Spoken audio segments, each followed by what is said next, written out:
करेंगे लाहौर का, जहां पर मियो अस्पताल के आइसोलेशन वार्ड में कोरोना के मरीजों का इलाज जारी है। मलिक मुश्ताक इस वक्त वहां पर मौजूद हैं, उनसे जानेंगे। मलिक मुश्ताक, बताइए क्या देख रहे हैं आप? जी बिल्कुल, मैं इस वक्त फिर एक दफ़ा दोबारा मौजूद हूँ लाहौर में हॉस्पिटल में, और आप देख रहे हैं कि रोज़ाना की बुनियाद पर MS लाहौर में हॉस्पिटल डॉक्टर ताहिर खलील साहब की आप 7 न्यूज़ की स्क्रीन पर गुफ्तगू सुनते हैं और रोज़ाना ये अपडेट देते हैं।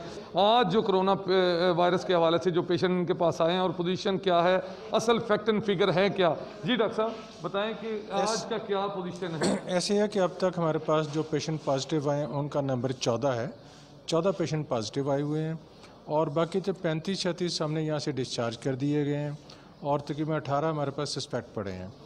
इशू ये आ रहा है, लेट नहीं होती, 24 घंटे बाद रिपोर्ट आती है, लेकिन पेशेंट की ख्वाहिश ये होती है कि इमीडिएटली 2 घंटे में 3 घंटे में फ़ारिग किया जाए, जो कि पॉसिबल नहीं है। अब उसको 24 आवर्स तक उसको इंतज़ार करना पड़ता है और आज भी 5-6 रिपोर्ट और आ गई है, नेगेटिव आ गए, उसको डिस्चार्ज किया जा रहा है उनको भी। तो इसी हाल में थोड़ा सा पेशेंट थोड़ा सा पैनिक हो जाता है जब उनको आइसोलेशन में रखा जाता है। अदरवाइज़ ऐसा कोई इशू नहीं, माशाल्लाह सारे इंतजाम ठीक तरीके से चल रहे हैं।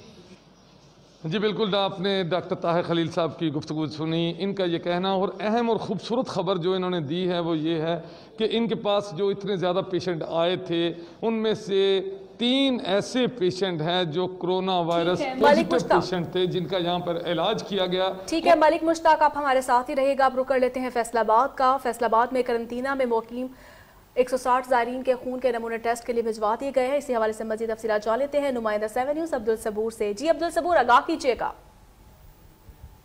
जी तो बात करते हैं फैसलाबाद से, जहां फैसलाबाद ज़िला इंतज़ामिया कोरोना वायरस के फैलाव के रोकथाम और इसके साथ साथ इंसानी जानों के तहफ़्फ़ुज़ के लिए पंजाब हुकूमत की जानिब से जारी करदा